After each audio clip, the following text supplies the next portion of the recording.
Good morning and welcome to the AM News. Our very first story this morning, the minority in Parliament says it will not be part of any budget that will impoverish Ghanaians.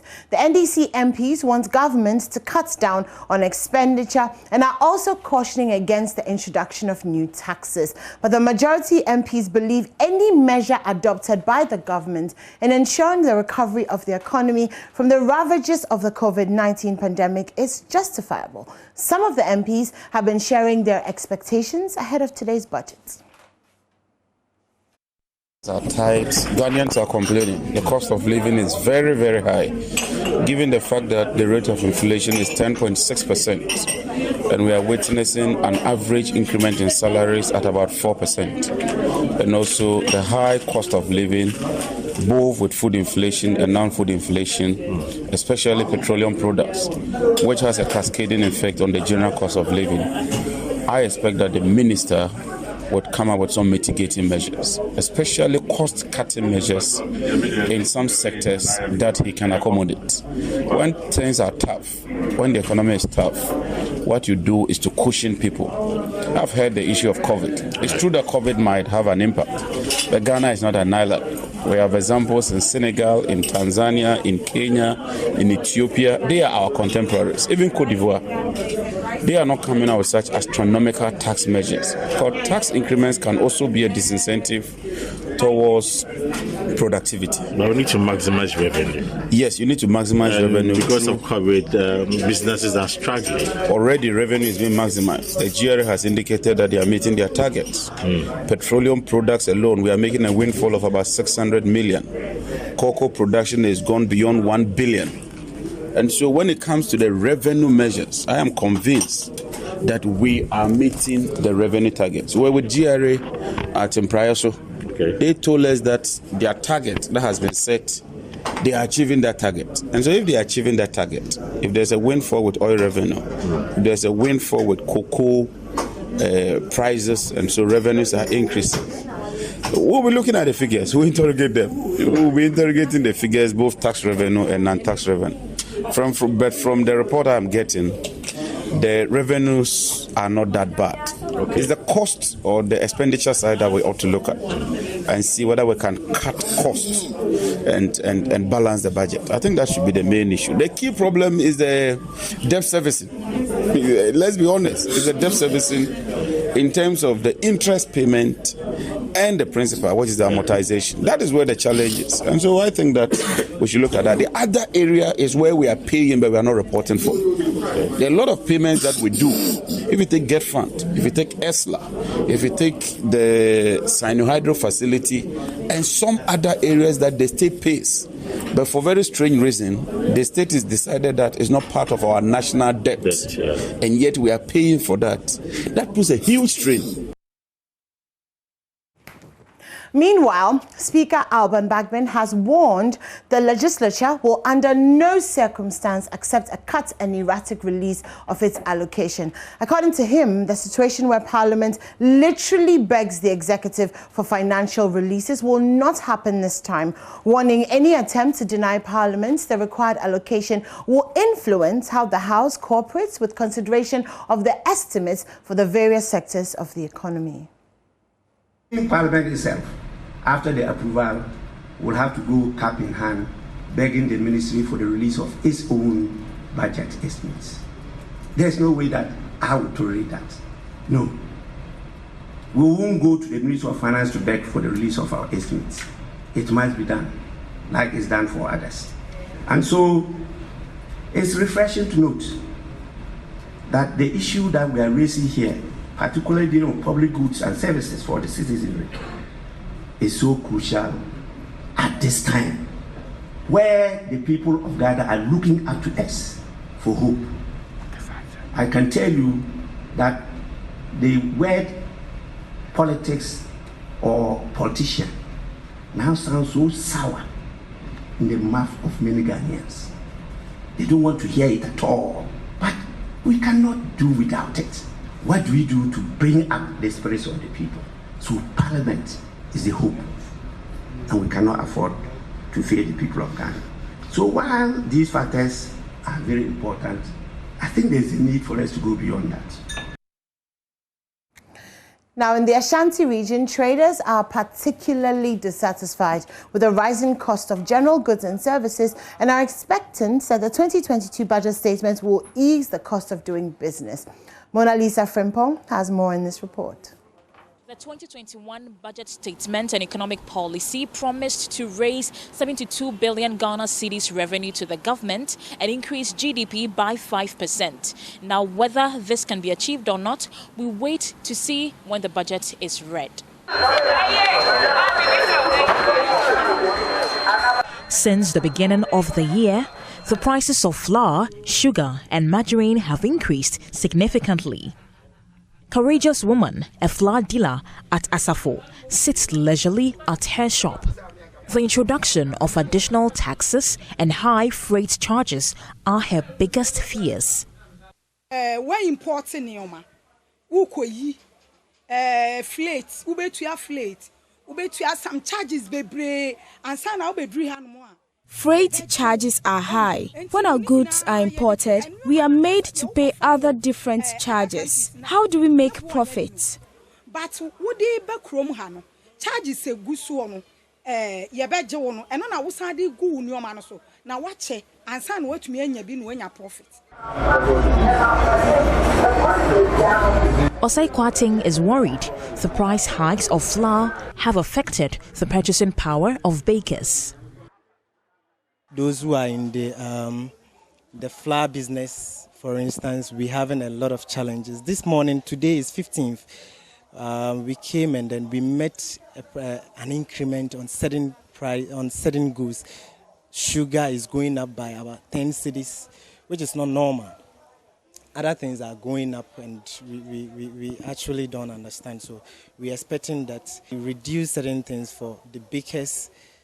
Ahead of the 2022 budget reading, the Ghana Union of Traders Association, GUTA, has cautioned the government against the introduction of new taxes. Anthony Opon is chairman of GUTA Ashanti.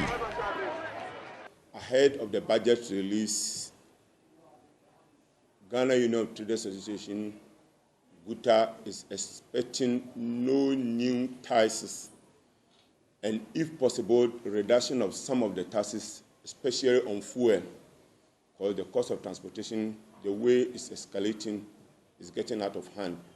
And as soon as the transportation fares goes up, it means it's affecting almost every sector of the economy, and it makes things difficult for us as traders. 35-year-old driver James Akon laments the persistent increase in fuel prices has affected his livelihood.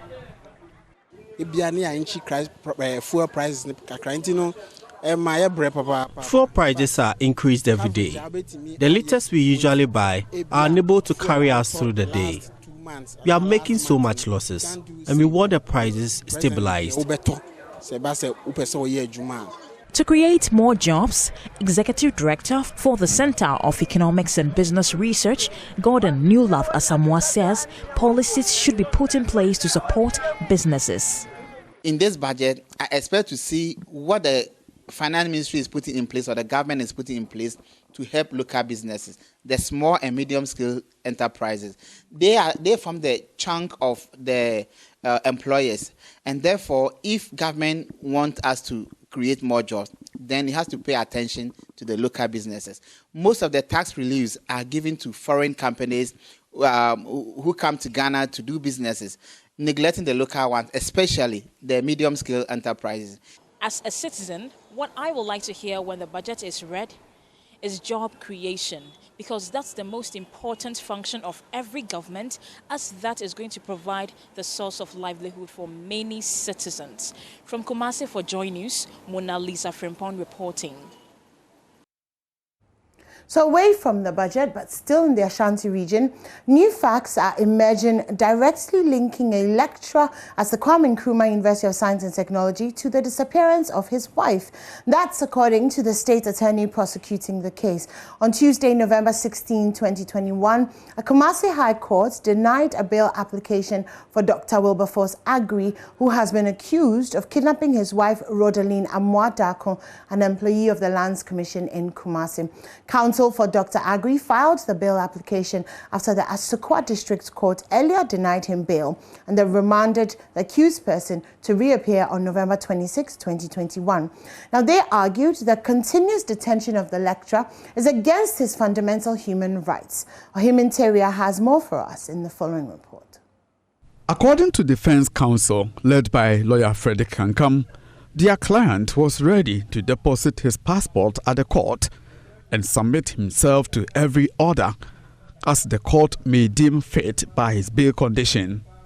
But the state attorney prayed the court to deny the accused bail because new facts directly linking him to the disappearance of her wife have emerged. According to her, police investigators have been interrogating 3 witnesses, and granting bail to the accused may interfere with investigations. The High Court, presided by Her Ladyship Priscilla Dikru, denied the accused bail. She acknowledged every charge can be bailed and the continuous detention of the accused is against his fundamental human rights. The court, however, deems the timing of the new facts as explained by the state attorney may interfere with the facts of the case.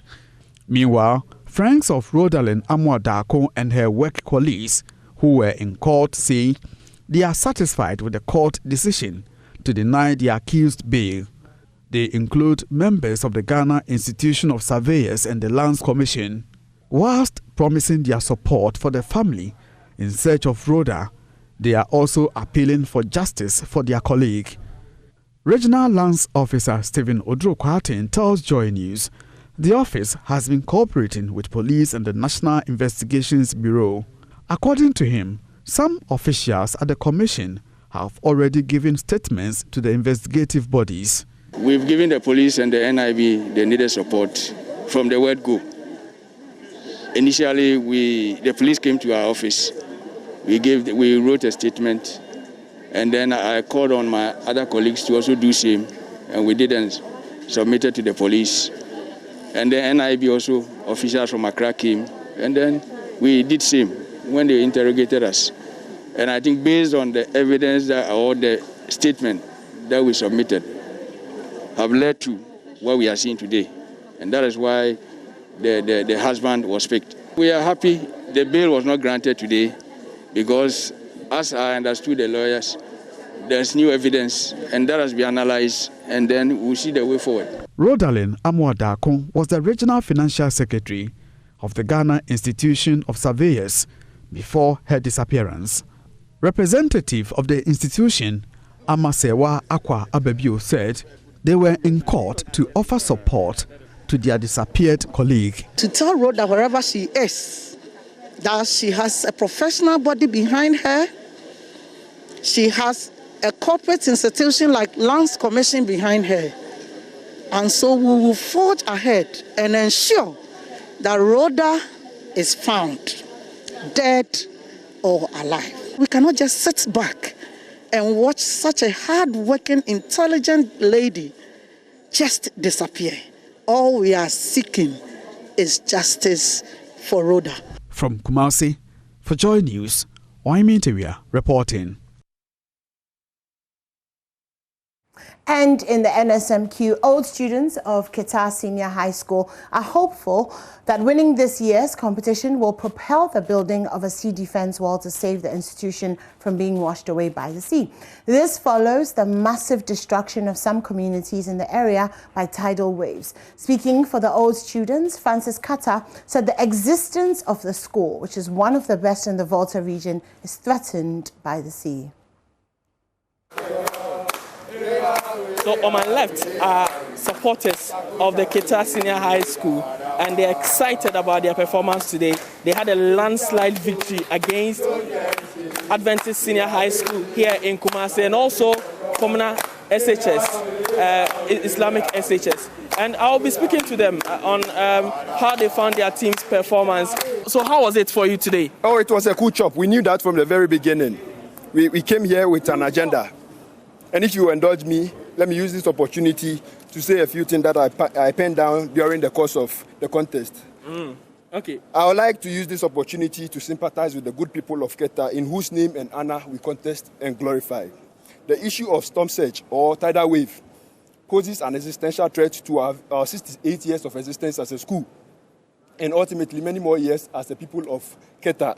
It is a real and present danger. Let not our fate be confined to the history books, when others read about us and say we once existed but are no more. Already, the ravenous sea has taken substantial mass of our land, as has already been alluded to by our forebears, when Professor Kofi Auno and Kwesi Brew wrote about the sea eats our land at home and the sea eats our land, respectively. In international affairs and diplomacy, what we call viability is a real thing. If we sit down unconcerned and the sea eats our land, we become unviable in our international affairs, and it diminishes with our bargaining power in international situations. On the basis of the foregoing, and at hindsight, I would like to appeal to those in authority and those with the position of power to change the course of history, to give the construction of the sea defense project the much-needed priority in order to scoop us out of the ever-embracing arms of the sea. I asked for a minute, but if you could grant me more latitude. The unfortunate happening at the Fuveme Basic School demonstrates to us, in essence, what is in store for us as a school if the inertia continues. It poses an existential threat to us, because if the sea continues to eat our land, we are a few kilometers from the sea. So if nothing is done about it, very soon our existence will be no more, because it will ravage our school from existence and we will not be talked about anymore. We are 68 years. When the school was built, the school was far from the sea, but now we are a few kilometers from the sea. So we are pleading with those in authority to salvage the situation by giving the construction of the sea defense project the much needed priority. Let's talk about your performance today. How do you rate it? We wanted to make a statement, and I believe through this contest, the scoreline, we have been able to make that much needed statement. We are coming with the force of the gods, with the force of God Almighty, and we believe we will not disappoint the good people of Keta and the Volta region. Still on NSMQ, and the girls from St. Louis SHS have dwarfed the giants from GSTS and stunned the seminarians from St. Hubert's to advance to the quarterfinals of the ongoing National Science and Maths Quiz. They managed to stop the one-time champions and escaped a hot chase from St. Hubert's to become the only Kumasi-based school to have registered a spot in the quarters. They say the host and win hope is still alive.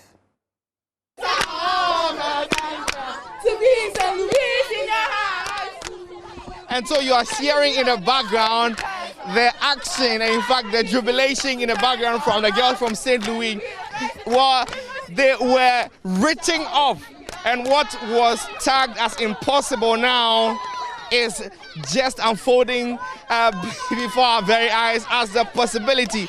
At the end of their contest with St. Hubert, what they have won just by the skin of their teeth anyways, doesn't matter. Let's talk to the girls quickly and find out what the feeling is like. Congratulations, congratulations. I don't know what to say. Now everybody wrote you off in this contest. You surprised all of us. Yes. This time we are coming with a loud bang. They didn't expect this from us, and we surprised them. We know we were even surprised. You surprised yourself? Yes. We didn't think we'd come this far, but it's by the grace of God. And we know He's going to see us through. Okay. So they should expect nothing but the best from us. I was told when you had the prelim stage, I did an interview. You told me, oh, we should watch out. They're going to blow our minds. And you have indeed blown our minds. What do we expect from you? I mean, the quarterfinals. It may look more difficult in the quarterfinal. It may look more difficult, but they should look up to so many surprises. They wouldn't see it coming, but they will only see the greatness of God. They should just watch out for more from St. Louis Senior High School. That's all we have to say. We don't talk, we just show actions. Now, a lot of the schools here are saying that they don't talk, they only show action. But we've seen a lot of the Ashanti regional schools, they said it was going to be a host and win. Now you seem to be the only Ashanti regional school that is standing going into the quarterfinals, at least at this stage. That puts some pressure on you. Yes, it does, but then As the Dutchman would say, Vain wil is in weg. Where there is a will, there is a way. We have the will, and with God's power, He will create the way. So yes, we is hosting and winning. Yes. Ashanti region. We are the only school left, and we are surely going to take them. Well, that's it for the AM News. Coming up next is a newspaper review. Don't go anywhere.